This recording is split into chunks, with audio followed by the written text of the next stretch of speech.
So then, given your seat on the generosity committee, what is your vision for the future of nonprofit generosity? What do you think is ahead of us? This question.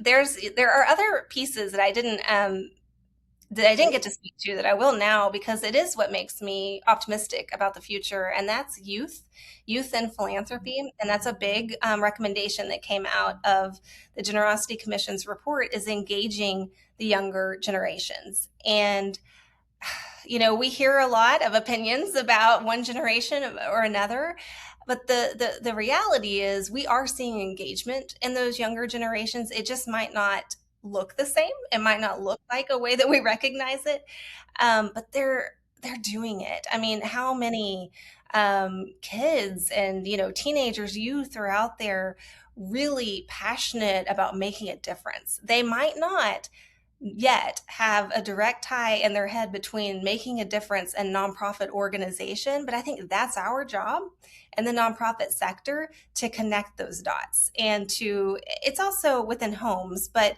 that's part of our job, is and embracing generosity and really perpetuating this idea is to teach younger generations. So it is whenever I see those dots connecting with younger generations and that I get the most excited because I think that they're good. Like we're going to get there.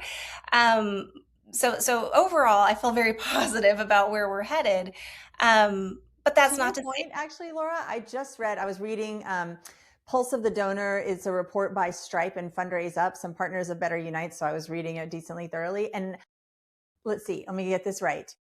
TikTok was okay. responsible for the greatest number of recurring giving enrollments in 2025 by 18% compared to all other social platforms. And I feel relatively sure that TikTok is primarily much younger people. And that's recurring giving too. So that blew me away. I was like, I would never, ever, ever. That's why it stuck with me so well, that number, because it's just, I would never have guessed that. And it speaks exactly to your point.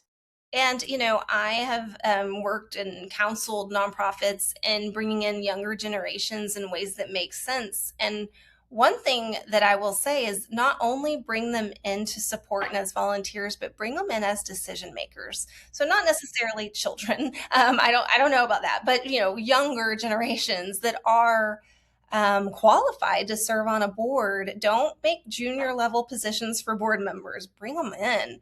Let's really honor that and think about diversity of a board with age as well. And don't necessarily ask them to speak on behalf of their generation, but hearing from them and their spheres of influence is really, really important. Absolutely.